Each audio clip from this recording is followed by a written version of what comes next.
katika maasi. Hapana. Saum ni madrasa ya kufanya wewe kuwa na uwezo wa kujua. Mtu akisema ana njaa, mtu akija kulilia, mimi bwana, tuna siku mbili sijala, nina njaa, inakuwa wewe wajua. Mtu akiwa njaa anakuwa anahisi namna gani? Mtu akija kwambia mimi nina kiu, sitakunywa maji na sina maji, unajua mimi ufunga, mimi ufanya sawa, na najua mtu akona kiu hisi namna gani. Hiyo ndio uzuri wa Uislamu. Uislamu, hata tajiri wa Kiislamu anajua njaa ni nini.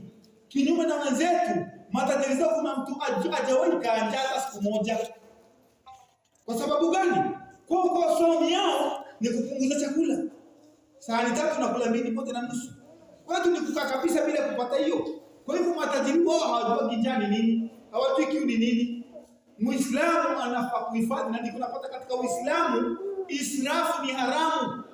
Kufanya israfu ni dhambi. Kwa sababu mtu anafaa kuwa anafanya, hakuna kufanya israfu, kila kitu kinaingia mahala pake, kwa sababu wasitofunga.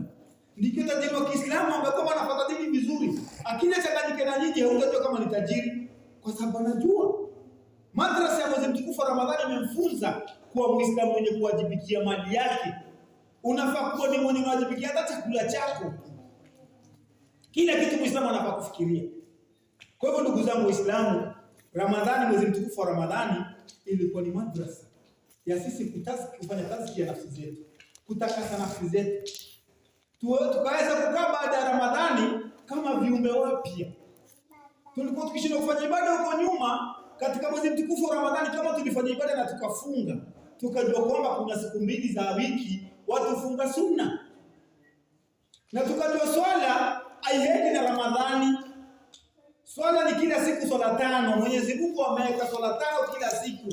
Ameweka fajiri, ameweka dhuhuri, ameweka asri, ameweka magharibi na ishai. Na ndani kuna sala zingine za sunna za mustahabatu na za kuswali.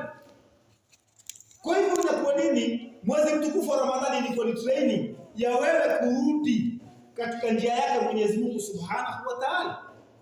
Kama tutafaulu na hilo, Mwenyezi Mungu Subhanahu wa Ta'ala kujalia Ramadhani nyingine, utakuwa na wepesi wa kufanya ibada.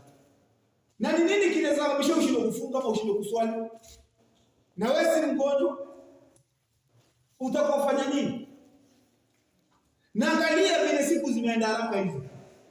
Juzi tu tumeanza kufunga, sasa tumemaliza, alhamdulillah. Na Mwenyezi Mungu atakubali saumu zetu. Na Mwenyezi Mungu pia atakubali sala zetu tulizokuwa tukiswali.